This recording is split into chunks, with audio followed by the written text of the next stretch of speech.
بسم اللہ الرحمن الرحیم۔ عن الأحنف بن قیس قال ذهبت لأنصر ابن عم رسول الله فلقيني أبو بكر فقال أين تريد؟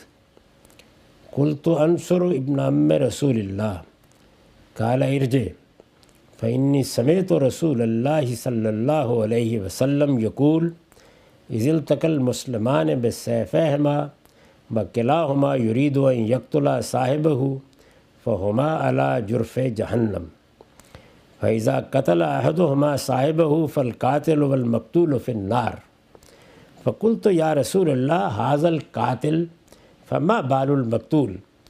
قال إنه كان حريصا على قتل صاحبه۔ یہ بخاری کی روایت ہے، رقم 6583۔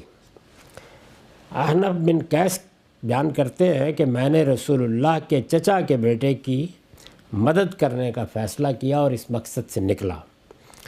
چچا کے بیٹے یعنی سیدنا علی رضی اللہ عنہ مراد ہے۔ اس سے یہ متعین ہوا کہ یہ اس زمانے کا واقعہ ہے کہ جب سیدنا علی کی حکومت قائم ہوئی اور ان کی حکومت کو بہت سے لوگوں نے تسلیم کیا، بعض لوگوں نے تسلیم نہیں کیا۔ اس سے ایک کشمکش برپا ہوئی، یہاں تک کہ جنگ کی نوبت آ گئی، تلواریں بے نام ہو گئیں۔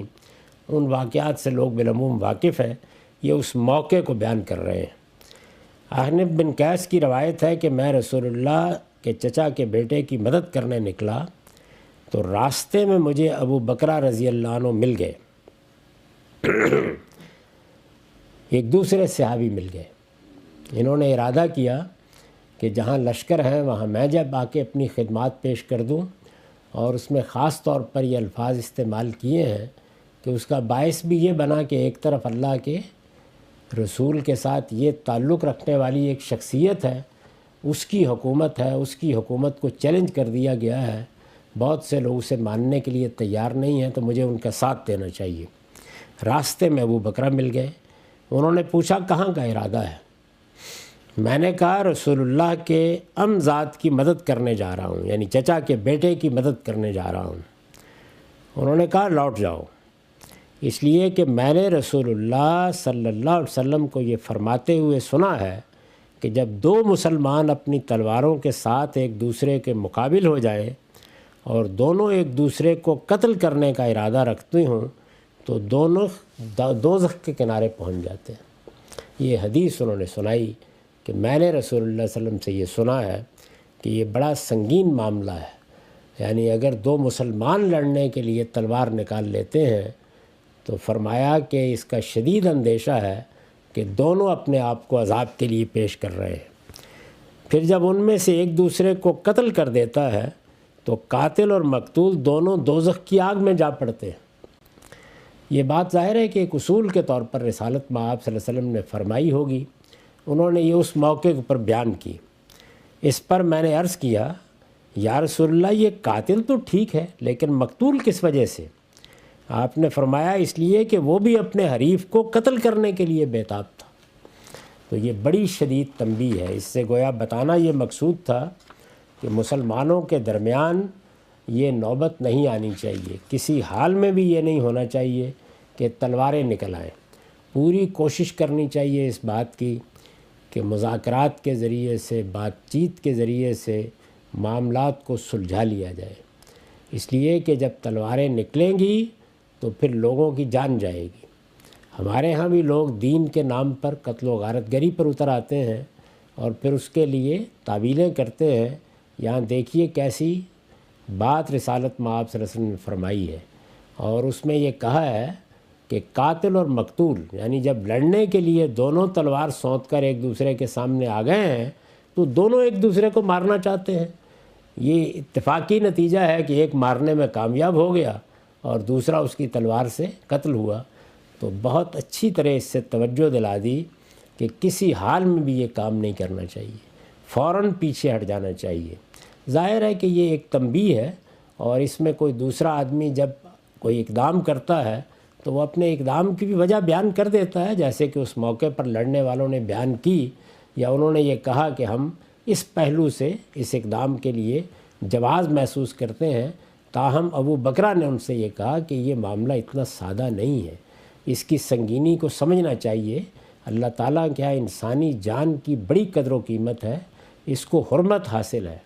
جان کے خلاف کوئی اقدام کرتے وقت 10 مرتبہ سوچئے۔ اس کی سزا یہ بیان کی گئی ہے کہ ابدی جہنم مقدر بن جائے گی۔ یہ وہی سزا ہے جو اللہ تعالیٰ کے دین کو جانتے بوجھتے جھٹلا دینے والوں کے لیے قرآن میں بیان ہوئی ہے۔ تو مسلمانوں کو یہ سوچنا چاہیے کہ جب وہ ایک دوسرے کی جان لیتے ہیں یا جان کے درپے ہوتے ہیں تو یہ کتنا غیر معمولی اقدام ہے، اس کے لیے کتنا سوچنا چاہیے، کس طرح رک جانا چاہیے، کس طرح اس معاملے میں تفاحص کرنا چاہیے۔ اگر کسی مسلمان کی جان لینے کا فیصلہ کر لیا گیا ہے تو سب سے پہلے اپنے رب کی طرف رجوع کر کے یہ سوال کرنا چاہیے کہ یہ میں کیا کرنے جا رہا ہوں۔ میرے پروردگار نے تو فرمایا ہے کہ میں نے نفس انسانی کو، یعنی ایمان اور کفر سے قطع نظر نفس انسانی کو یہ مقام بخشا ہے کہ کسی کا کام نہیں ہے کہ اس کی طرف انگلی بھی اٹھائے، اور اگر کوئی ایسا کرتا ہے تو وہ پوری انسانیت کے قتل کا ارتکاب کرتا ہے۔ کجا یہ کہ وہ اس سے آگے بڑھ کر کسی بندہ مومن کے خلاف اس طرح کا اقدام کرے، تو یہ انہوں نے توجہ دلائی اس کے پہلو سے۔